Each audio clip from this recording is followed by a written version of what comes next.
Hello friends, അകലെ latest review. അയ്യോ എൻ്റെ രുക്മിണി ഇങ്ങനെ അലറല്ലേ, കൊരവള്ളി പൊട്ടിപ്പോവും, അത് മാത്രമല്ല നാട്ടുകാരും ഓടിക്കൂടും എന്നൊക്കെ കൊച്ചമ്മണി രുക്മിണിയോട് പറയുവാണ്. കലിതുള്ളി പ്രാന്തളയി നിൽക്കുന്ന രുക്മിണി പറയുക, നാട്ടുകാരെല്ലാം ഓടിക്കൂടട്ടെ, അങ്ങനെ അവരെല്ലാവരും അറിയട്ടെ നിങ്ങളുടെ ഒരു മര്യാദ. ഒരു മണവും ഗുണമില്ലാത്ത ജയൻ പറയുന്നു, ഓ ആ രുക്മിണി ആൻറ്റി ഒന്ന് മയപ്പെട്ട് വന്നതാ, അപ്പോഴാ അച്ഛൻ കയറിയ വല്ലാത്ത വർത്തമാനം പറഞ്ഞത്. എൻ്റെ രുക്മിണി ചേച്ചി, ഞാൻ പറയുന്നത് കേൾക്ക്, രമ്യയ്ക്ക് നല്ല ഡാൽഡ പോലത്തെ നല്ല ചുള്ളൻ ചെറുക്കനെ ഞാൻ കൊണ്ടുതരാം. ഈ കല്യാണം നടക്കാതെ പോയതേ നിങ്ങളുടെ ഭാഗ്യമാണെന്ന് കരുതിയാൽ മതി. അത് കേട്ടിട്ട് പ്രിയ പറയുന്നത്, രുക്മിണി ആൻറ്റി ഞങ്ങൾ എളുപ്പം തന്നെ ഓടി നടന്ന് വീട് കണ്ടുപിടിച്ചോളാം, അതുവരെ ഞങ്ങളോട് ഇവിടെ നിന്ന് ഇറങ്ങിപ്പോകാൻ പറയല്ലേ. ഇല്ല, നിങ്ങൾ ഇപ്പം തന്നെ ഇവിടെ നിന്ന് ഇറങ്ങിയേ പറ്റൂ. നിങ്ങൾ ഇറങ്ങുന്നത് വരെ ഞാൻ ഈ വീടിൻ്റെ വരാന്തയിൽ കുത്തിയിരിക്കും. അത് കേട്ടിട്ട് രാജുവിന് ദേഷ്യം വരും. ഞങ്ങൾക്കൊരു വീട് കിട്ടുന്നവരെ ഞങ്ങൾക്ക് ഇവിടെ നിന്ന് ഇറങ്ങാൻ പറ്റില്ല. നിങ്ങൾക്ക് ചെയ്യാൻ പറ്റുന്ന എന്ത് വേണമെങ്കിലും ചെയ്തോ, ഇവിടെ നിയമവും നിയമപാലകരും ഒക്കെ ഉണ്ടല്ലോ. എൻ്റെ പൊന്നു രുക്മിണി, ഒന്ന് ക്ഷമിക്ക്. ഈ രാത്രിയിൽ ഞങ്ങൾ എങ്ങോട്ടിറങ്ങിപ്പോകാനാ? നാളെ വൈകുന്നതിനകം ഞങ്ങൾ ഇവിടുന്ന് പോയിരിക്കും എന്നൊക്കെ രാധമ്മ രുക്മിണിയോട് പറയുവാണ്. എന്തായാലും നാളെ വൈകിട്ട് 5 മണി വരെ ഞാൻ നിങ്ങൾക്ക് സമയം തരുക, അതിനുള്ളിൽ നിങ്ങൾ മാറിക്കണം, ഇല്ലെങ്കിൽ എൻ്റെ ഈ വരവ് ഇങ്ങനെ ആയിരിക്കില്ല എന്ന് പറഞ്ഞിട്ട് രുക്മിണി അങ്ങ് പോവാണ്. അത് കണ്ടോണ്ട് കൊച്ചമ്മണി പറയുന്നു, എൻ്റെ ദൈവമേ, ഇവൾ പോകുന്ന വഴിക്ക് തന്നെ മൂക്കമ്പാമ്പും പേമ്പട്ടിയും കൂടെ വന്ന് ഒന്നിച്ചു കൊത്തണേ. അതിന് രുക്മിണി എന്ത് തെറ്റ് ചെയ്തിട്ടാ നിങ്ങളിങ്ങനെ പറഞ്ഞത്? രുക്മിണി ഒരമ്മയല്ലേ, അവർക്ക് സഹിക്കാവുന്നതാണോ ഇവിടെ ഉള്ളവർ ചെയ്തു വെച്ചത്? ഞാൻ തീരുമാനിച്ചതുപോലെ നടന്നിരുന്നെങ്കിൽ ഇപ്പോഴിങ്ങനൊരു ഗതി വരുമായിരുന്നോ എന്ന് പറയുമ്പോൾ കൊച്ചമ്മണി പറയാ, രാധമ്മ ആ പറഞ്ഞത് ശരിയാ, രാജു രമ്യയെ കല്യാണം കഴിച്ചിരുന്നെങ്കിലേ ഒരു വീടല്ല, ഇവിടെ നിൽക്കുന്ന എല്ലാവർക്കും ഓരോരോ വീട് വെച്ച് കിട്ടിയാൽ. എൻ്റെ ഈശ്വര, ഇപ്പം സമാധാനവുമില്ല, ഒരു കുടുംബവും ഇല്ല, ഒരു വീടുമില്ല, എല്ലാം തകർന്ന് ഇനി എങ്ങോട്ടിറങ്ങി പോകും എന്ന് രാധമ്മ പറയുമ്പോൾ ഋതിക പറയുന്നു, അങ്ങനെയൊന്നും സംഭവിക്കില്ല രാധമ്മേ, എനിക്ക് സ്വന്തമായിട്ട് വീടുണ്ട്, അച്ഛനോട് പറഞ്ഞിട്ട് ഏതെങ്കിലും ഒരു വീട്ടിലോട്ട് മാറാം. രാധമ്മ പെട്ടെന്ന് 2 കൈയും എടുത്ത് തൊഴുതിട്ട് ഋതികയോട് പറയാം, അയ്യോ നിങ്ങളുടെ ഒരു സഹായവും ഒരു വീടും ഞങ്ങൾക്ക് വേണ്ട, സഹായിച്ചതിനൊക്കെ നന്ദി, നാശം എന്നിങ്ങനെ ഋതിയെ വിളിക്കുവാണ്. അത് കേട്ട് എല്ലാവരും അങ്ങ് ഞെട്ടുവാണ്. രാധമ്മയുടെ ഈ അഹങ്കാര വാക്കുകൾ കേട്ടിട്ട് ദേഷ്യം കൊണ്ട് വിറയ്ക്കുവാണ് വേണുവേട്ടൻ. ഡി നിർത്തടി, നിൻ്റെ അമ്മായിയമ്മ പോര്, 1000 വട്ടം നീ ഗംഗയിൽ പോയി മുങ്ങിക്കുളിച്ചാലും തീരില്ല നീ ചെയ്ത ഈ മഹാപാപം, നീ ഇതിനൊക്കെ അനുഭവിക്കുവടി. ഋതിയെ കരഞ്ഞോണ്ട് റൂമിലോട്ട് അങ്ങ് ഓടിപ്പോവുകയാണ്. രാജു രാധമ്മയെ ദേഷ്യത്തോടെ നോക്കിയിട്ട് മേഡം എന്ന് വിളിച്ചോണ്ട് ഋതികയുടെ പുറകിന് ഓടുന്നുണ്ട്. കരഞ്ഞുകൊണ്ടിരിക്കുന്ന ഋതികയുടെ അടുത്ത് വന്നിട്ട് രാജു പറയുന്നു, മേഡം ഞാൻ എന്ത് ചെയ്യാനാ മേഡം, അമ്മയുടെ ടാർഗറ്റ് ഇപ്പം ഋതിക മേഡമാണ്, എന്തിനും ഏതിനും കുറ്റം കണ്ടുപിടിക്കുന്ന ഋതിക മേഡത്തിലാണ്. രാജു, ഞാൻ ഈ പറഞ്ഞത് വളരെ സിൻസിയറായിട്ട് തന്നെ, ഈ വിവരം എൻ്റെ അച്ഛനോടോ എൻ്റെ അമ്മമ്മയോടോ ഒന്ന് പറഞ്ഞാൽ മാത്രം മതി, അപ്പം തന്നെ നമുക്ക് സ്വന്തമായിട്ട് ഒന്നിലധികം വീടുകളോ തരും. അതൊന്നും ശരിയാകില്ല മേഡം, അതും അമ്മമ്മ പറഞ്ഞിട്ടുണ്ട്. വേണുവങ്കിളിൻ്റെ ക്യാരക്ടറായിരിക്കും രാജുവിനുമെന്ന്. ജോലി ചെയ്യുന്നതിൻ്റെ കൂലിയല്ലാതെ ആരുടെ ഒരു ഔദാര്യവും വേണുവങ്കിൾ സ്വീകരിക്കില്ലെന്ന്. വേണുവങ്കിളിൻ്റെ മകനല്ലേ രാജു, അപ്പോൾ രാജു അങ്ങനെ തന്നെ ആയിരിക്കുമെന്ന് അമ്മമ്മ പറഞ്ഞിരുന്നു. രാധമ്മ, എനിക്ക് നോക്കാൻ തന്നെ പേടിയാ, ഇത്രയും വലിയ തെറ്റാണ് ഞാൻ ചെയ്തതെന്ന് ഞാൻ ഇപ്പോഴാണ് ഓർക്കുന്നത്. അതിന് മേഡം എന്ത് തെറ്റ് ചെയ്തു? തെറ്റ് ചെയ്തത് ഞാനല്ലേ, പണ്ടേ ഈ വാടക വീട്ടിൽ നിന്ന് മാറി താമസിക്കണമായിരുന്നു, അങ്ങനെ അന്നേ ആ രമ്യയുടെ ശല്യം അങ്ങ് ഒഴിവാകുമായിരുന്നു. രാജു, രാധമ്മയുടെ സ്വഭാവം ഇങ്ങനെ ആയിരിക്കുമെന്ന് ഞാൻ ഒരിക്കലും പ്രതീക്ഷിച്ചില്ല. രാജുവിനെ മനസ്സിൽ സ്നേഹിച്ചുകൊണ്ട് ഞാൻ എവിടെങ്കിലും ജീവിച്ചാൽ മതിയായിരുന്നു, ഇങ്ങോട്ടൊരിക്കലും വരരുതായിരുന്നു. വേണുവേട്ടൻ രാധമ്മയോട് പറയുവാണ്, ആ കൊച്ചു നിന്നോട് മര്യാദകേടായിട്ടൊന്നും സംസാരിച്ചില്ലല്ലോ, അച്ഛനോട് പറഞ്ഞാൽ ഒരു വീട് വരുമെന്നല്ലേ പറഞ്ഞോളൂ. എടി രാധമ്മേ, ആ ചോദ്യം എങ്ങനെ ഉണ്ടായതാന്ന് നിനക്കറിയാമോ? അതവരുടെ പാരമ്പര്യത്തിൽ നിന്നുണ്ടായതാ. ഇന്ന് ആ കുട്ടി നിന്നോട് ചോദിച്ച ചോദ്യം വർഷങ്ങൾക്ക് മുമ്പ് മഹാദേവ വർമ്മ സാർ എന്നോട് ചോദിച്ചിട്ടുണ്ടായിരുന്നു. ഋതിക മോളുടെ മുത്തശ്ശൻ വേണുവിനൊരു വീട് വേണ്ടേന്ന്. പിന്നീട് സരസ്വതി മേഡവും പ്രതാപൻ സാറും എന്നോടും ഇവനോടും ഇതേ ചോദ്യം ചോദിച്ചിട്ടുണ്ട്. ഔദാര്യം സ്വീകരിക്കാത്ത അഭിമാനികളായി പോയത് ഞങ്ങളുടെ ശീലം. അവർ ചോദിച്ച ചോദ്യമേ ആ കുട്ടി നിന്നോടും ചോദിച്ചിട്ടുള്ളൂ. ഉടനെ പ്രിയ പറയുക, ഇതിൻ്റെ ഒന്നും ആവശ്യം വരില്ലായിരുന്നല്ലോ, ആ രമ്യയുടെ കഴുത്തിലൊരു താലിച്ചരട് കെട്ടിയിരുന്നെങ്കിൽ ഈ വീടും മാറുണ്ടായിരുന്നു, ഈ വീട് നമുക്ക് സ്വന്തമായാന്. ജയൻ ചോദിക്കുക, എന്താച്ചാ പ്രിയ പറഞ്ഞ ശരിയല്ലേ? ശരിയാടാ, എന്നേക്കുമായി എൻ്റെ മകൻ അവളുടെ അടിമ.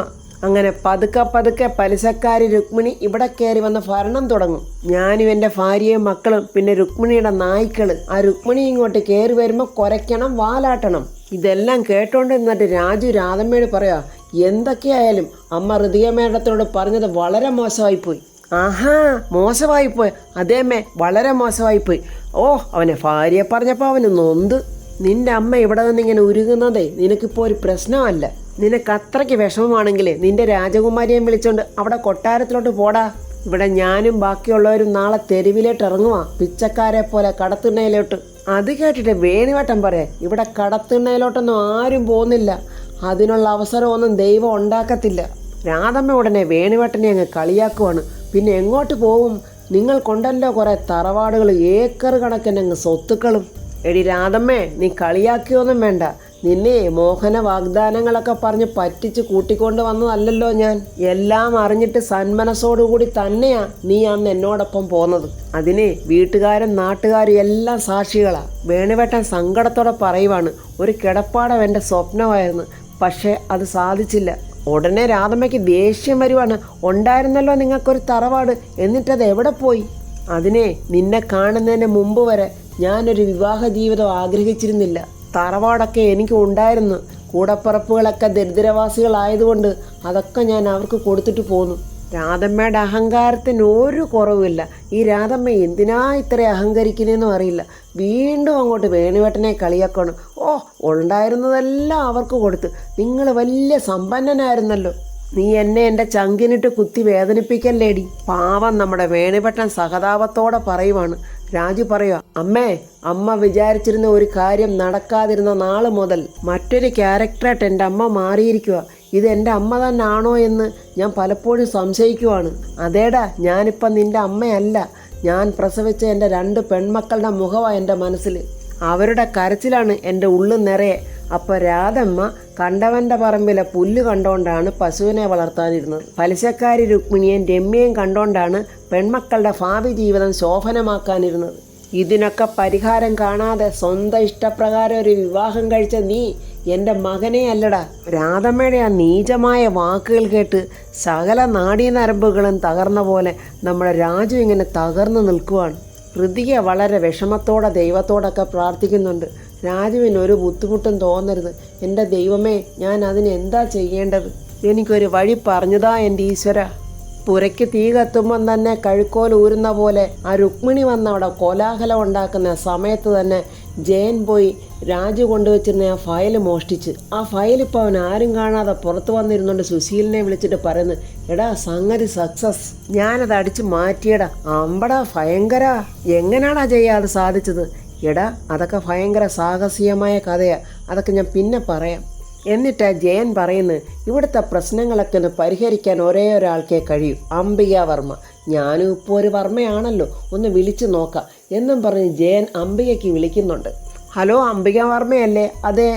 ഇതാരാ സംസാരിക്കുന്നത്? ഞാൻ ജയചന്ദ്രവർമ്മ. ഓ സോറി, ഞാൻ ജയൻ, രാജുവിൻ്റെ അളിയൻ ജയൻ.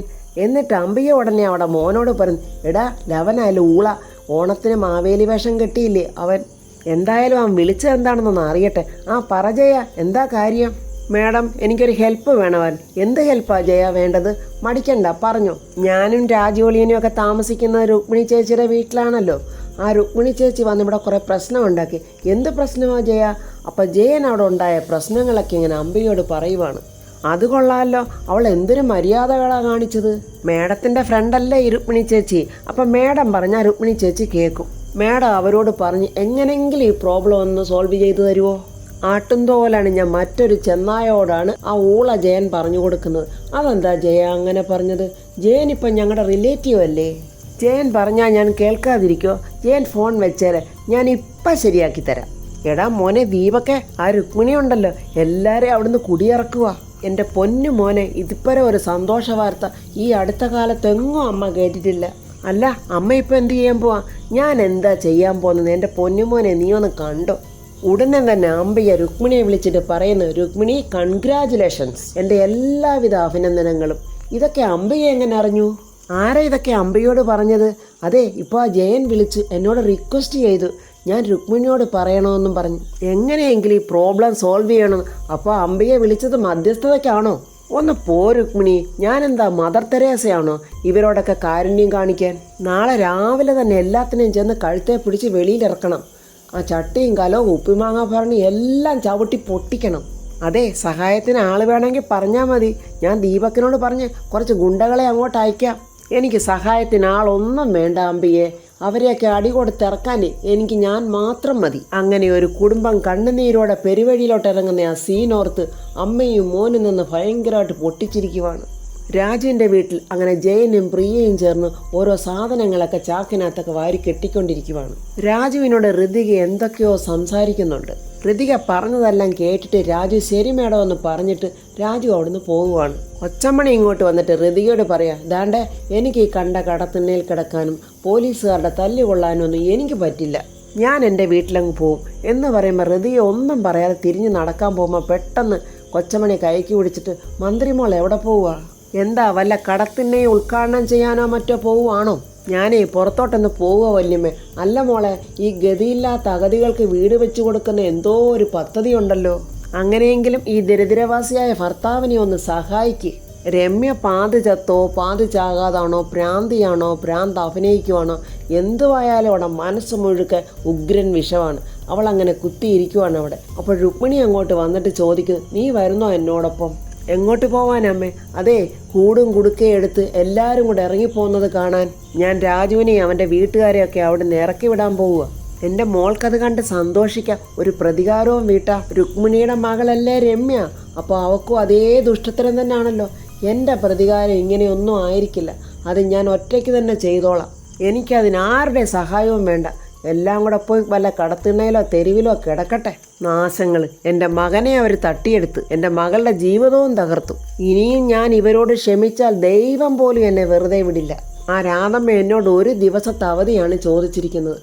അവരിന്ന് ഇറങ്ങണം, ഇറങ്ങേണ്ട സമയവും കഴിഞ്ഞു. എന്നാൽ ഇനി ഞാൻ അങ്ങോട്ട് പോവുക എന്ന് രമ്യയോട് പറഞ്ഞിട്ട് രുക്മിണി അങ്ങോട്ട് രാധമ്മയുടെ വീട്ടിലോട്ട് പോവുകയാണ്. പ്രതികാരദാഹിയായ രമ്യ പറയുന്നു, അവരെങ്ങോട്ട് പോയാലും ഞാൻ പുറകെ ഉണ്ടാവും, വിടില്ല ഞാൻ ഒന്നിനെയും.